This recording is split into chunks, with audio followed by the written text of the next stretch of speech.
So before we begin, it's too difficult to interview two beautiful ladies and just staring at me alone. We'll begin with you, ma'am. We have seen people taking holidays, but you took a holiday for over 20 years. I mean, what made you take such a long holiday? I got very involved in social work and I built up an organization that looks after, that has rescued and helped over 4,50,000 animals. So I didn't refer to it as a holiday, but yes, we have children, the children grew up. So it was a very busy and fulfilling life. I think in 2011, a director in Telugu approached me again and said, I have this wonderful story. Life is beautiful. Right? Yes, and I need an Amma. So suddenly it struck me, oh, I can play Amma. So that's how the journey took up again. So suddenly I said, oh, I can do Amma. Yeah, it was a nice feeling because I had my own, I mean, the boys were teenagers and I had to play a mother to teenagers and I felt very comfortable. I could do it. Manju പക്ഷേ അമലയുടെ സിനിമകൾ ഒരുപാട് കണ്ടിട്ടായിരിക്കും വളർന്നത്. മഞ്ജുവിനെ പോലെ തന്നെ ഒരു professional ഡാൻസറാണ്. 13ാമത്തെ വയസ്സിൽ തൊട്ട് തന്നെ ഡാൻസ് പഠിച്ചു തുടങ്ങിയ ഒരു വ്യക്തിയാണ്. ഒരു ഡാൻസർ എന്ന നിലയിലും ഒരു ആക്ട്രസ് എന്ന നിലയിലും എങ്ങനെയെങ്കിലും സ്വാധീനിച്ചിട്ടുണ്ടോ അമല മഞ്ജു വാര്യർ? എനിക്ക് ഡാൻസർ എന്നുള്ളതിനെക്കാട്ടിലും ഞാൻ കൂടുതൽ കണ്ടിരിക്കുന്നത് മാമിൻ്റെ സിനിമകളാണ്. അതായത് മലയാളത്തിൽ സൂര്യപുത്രിയും ഉള്ളടക്കവും പോലത്തെ ഏറ്റവും വലിയ ഹിറ്റുകളായിരുന്ന ആ സമയത്ത് ഞാൻ സ്കൂളിൽ പഠിച്ചുകൊണ്ടിരുന്ന സമയത്താണ് മാമിൻ്റെ സിനിമകൾ. എനിക്ക് തോന്നുന്നു ഉള്ളടക്കം first one was Suryaputhri right ma'am, or ഉള്ളടക്കം സൂര്യപുത്രി. അത് തിയേറ്ററിൽ തന്നെ ഞാൻ ആ സമയത്ത് 3 or 4 പ്രാവശ്യം പോയി കണ്ടിട്ടുണ്ട്.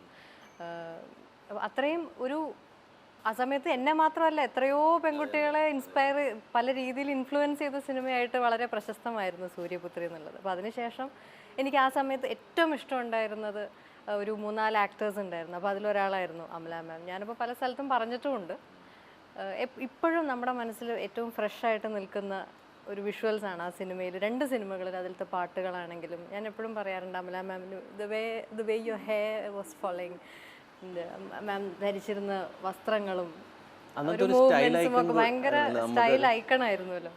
അപ്പോൾ ഒരു ലക്ഷക്കണക്കിന് പെൺകുട്ടികളെ സ്വാധീനിച്ചിട്ടുള്ളത് പോലെ എന്നെയും ധാരാളം സ്വാധീനിച്ചിട്ടുണ്ട്. Thank you. What brings you back to Malayalam and Saira Banu? Director Anthony Soni came to me with the script. I had seen Manju's film How Old Are You? And I really enjoyed it. So when Anthony said he had been assisting the director and he was going to do his own film, he came to me with this story and he narrated in Hyderabad. And then he said, Manju Warrier is playing Saira Banu. And I was very excited. I said, it'll be nice. So it was both, it was a challenging role, interesting role. Like I said, at my age, you get few and far between interesting roles. And I think Malayalam cinema creates that platform for women to do strong characters. And I was very excited that I'd be working with Manju. അത് തന്നെയായിരുന്നു ഈ സിനിമയിലേക്ക് മഞ്ജുവിനെയും ആകർഷിച്ചൊരു. ഇത് ശരിക്കും ഒരു 1.5 വർഷം മുമ്പ് ഒരു ഡിസ്കഷൻ തുടങ്ങിയൊരു പ്രോജക്റ്റാണ് ഇത്.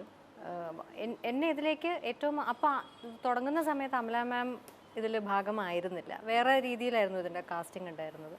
എന്നെ ഇതിലേക്ക് ഏറ്റവും ശക്തമായിട്ട് ഇതിലേക്ക് എന്നെ ആകർഷിച്ചത് ഇതിൻ്റെ കഥ തന്നെയാണ്. സോണിയും ഇതിൻ്റെ കഥ എഴുതിയിരിക്കുന്നത് ഷാൻ ആണ്. 2 പേരും ഹൗ ഓൾഡ് ആർ യുവിൽ ഞങ്ങൾ ഒരുമിച്ച് വർക്ക് ചെയ്തിരുന്നു. അപ്പോൾ ആ സമയത്ത് തന്നെയുള്ളൊരു സൗഹൃദം ഞങ്ങളുടെ ഇടയിൽ ഉണ്ടായിരുന്നു. ഈ കഥ വന്ന് പറഞ്ഞു കഴിഞ്ഞ് അവരൊരു ഷോർട്ട് ഫിലിമും കൂടെ ചെയ്തിട്ടുണ്ട്. 3-ാം ഇടം എന്ന് പറഞ്ഞിട്ട് ഒരുപാട് അവാർഡ്സൊക്കെ കിട്ടിയ ഒരു ഷോർട്ട് ഫിലിം ചെയ്തിട്ടുണ്ട്. അപ്പോൾ അതെന്നെ കാണിക്കുകയും അപ്പോൾ എനിക്ക് സന്തോഷമാവുകയൊക്കെ ചെയ്തിരുന്നു. അതിനുശേഷം ഇങ്ങനെ ഒരു കഥ പറയാനുണ്ട്. ഈ കഥ കേട്ടപ്പോൾ തന്നെ എനിക്ക് ഇതെന്തായാലും നമുക്ക് ചെയ്യണം എന്നുള്ളൊരു ആഗ്രഹം എൻ്റെ മനസ്സിലുണ്ടായിരുന്നു. ഏകദേശം 1.5 വർഷത്തോളം പല കാരണങ്ങൾ കൊണ്ട് എല്ലാ ഘടകങ്ങളും ഒത്തുവരണമല്ലോ ഒരു സിനിമ സംഭവിക്കാൻ. ചില ഘടകങ്ങൾ മാറിപ്പോവും. അപ്പോൾ അങ്ങനെ മാറി അവസാനം ഏകദേശം ഒരു 1.5 വർഷത്തോളം ഇത് നീണ്ടുപോയി. ചില സമയത്ത് ഇത് നടക്കില്ല എന്ന് തീരുമാനിക്കേണ്ട ഒരവസ്ഥ വരെ എത്തിയിരുന്നു. അതിനുശേഷമാണ് പിന്നീട് ഏതോ ഒരു പോയിന്റിൽ ഇത് വീണ്ടും എല്ലാം കൂടെ ഒന്ന് റിവൈവ് ചെയ്ത് വരികയും അമല മാമിൻ്റെ ഒരു പേര് ഒരു സജഷനായിട്ട് വരികയും ചെയ്തപ്പോൾ മാമിൻ്റെ അടുത്ത് ഇങ്ങനെ കഥ പറയാൻ പോകണമെന്ന് പറഞ്ഞപ്പോൾ എനിക്ക് ദൈവമേ നമ്മളെയൊക്കെ അറിയുമാവോ, കഥ കേട്ട് ഇഷ്ടമാവണേ, നമുക്ക് സമ്മതിച്ചാൽ നമ്മുടെയൊക്കെ ഭാഗ്യമാണ് എന്നൊക്കെ വിചാരിച്ചിട്ടാണ് ഞങ്ങളിങ്ങനെ പ്രാർത്ഥനയോടെ ഇവിടെ ഇരിക്കുകയായിരുന്നു. അതിനുശേഷമാണ് സോണി പോയി പറഞ്ഞത് കഥ ഇഷ്ടപ്പെട്ടു ചെയ്യാം എന്ന് പറഞ്ഞപ്പോൾ ഭയങ്കര സന്തോഷമായിരുന്നു. അത് ഞാൻ ഇത്രയും മനസ്സുകൊണ്ട് ഇഷ്ടപ്പെട്ടിരുന്ന ഒരു ആക്ടറെ നേരിട്ട് കാണാൻ പോവുകയാണെന്നുള്ളൊരു എക്സൈറ്റ്മെൻറ്റും ഉണ്ട്. അതിനുശേഷം ഒരുമിച്ച് അതും ഈ ഭയങ്കര സ്ട്രോങ് ആയിട്ടുള്ള 2 സ്ത്രീ കഥാപാത്രങ്ങൾ ഒരുമിച്ച് ഒരു സിനിമയിൽ വരിക എന്ന് പറയുന്നത് എപ്പോഴും സംഭവിക്കുന്ന ഒരു കാര്യമല്ല. പല തരത്തിലുള്ള സിനിമകൾ സംഭവിക്കുമെങ്കിലും 2 സ്ട്രോങ് ആയിട്ടുള്ള സ്ത്രീ കഥാപാത്രങ്ങൾ ഒരു സ്ക്രീനിൽ എന്ത് കാരണം കൊണ്ടാണ് അവർ സ്ക്രീനിൽ ഏറ്റുമുട്ടുകയാണോ അതല്ലോ വേറെ ഏതെങ്കിലും രീതിയിൽ പരസ്പരം ഇൻഫ്ലുവൻസ് ചെയ്യുകയാണോ, അതൊക്കെ ഈ കഥയുടെ ഭയങ്കര പ്രത്യേകതയാണ്. ജോഷുവ പീറ്റർ, സൈറ ബാനു പ്രായത്തിൽ മാത്രമല്ലല്ലോ, പേരുകൾ തമ്മിലും ഒരു പൊരുത്തക്കേട് തോന്നിയില്ലേ? ഇപ്പൊ ലോ കോളേജിൽ എന്റെ ജൂനിയർ ആയിട്ട് പഠിക്കുന്നുണ്ട്. ഓ അങ്ങനെയൊന്നുമില്ല. നല്ലോണം ഫോട്ടോസ് എടുക്കും.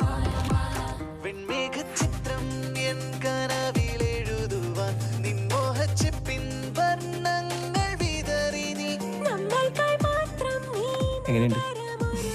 അയ്യോ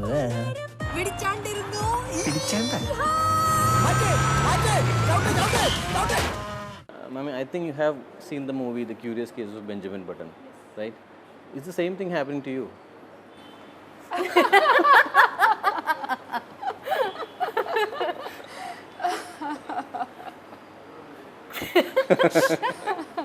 I'll take that story back to digital domain. They'll be very upset. I think they spend billions on that. Yeah, exactly. But no, you know Nagarjuna, Yeah. my husband. Sure, sure. Yeah, and he's a fitness Freak. Yeah. He's very health conscious. Both the boys are extremely fit. രണ്ടുപേരും അങ്ങനെയാണ് കേട്ടോ. രണ്ടുപേരും Benjamin button.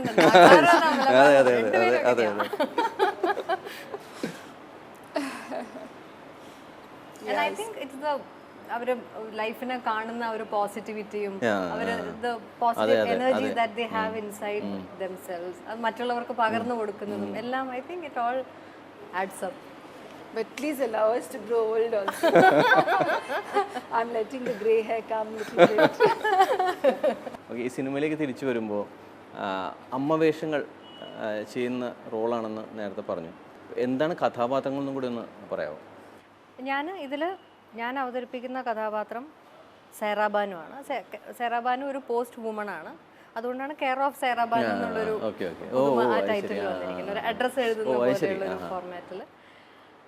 ഇതിൽ ഞങ്ങളുടെ രണ്ടുപേരുടെയും കൂടെ മറ്റൊരു പ്രധാന കഥാപാത്രത്തെ അവതരിപ്പിക്കുന്നത് ഷെയ്ൻ നിഗം ആണ്. കിസ്മത്തിലൊക്കെ അഭിനയിച്ച് നമ്മുടെ മിമിക്രി സൂപ്പർ സ്റ്റാർ അബീക്കയുടെ മകനാണ്.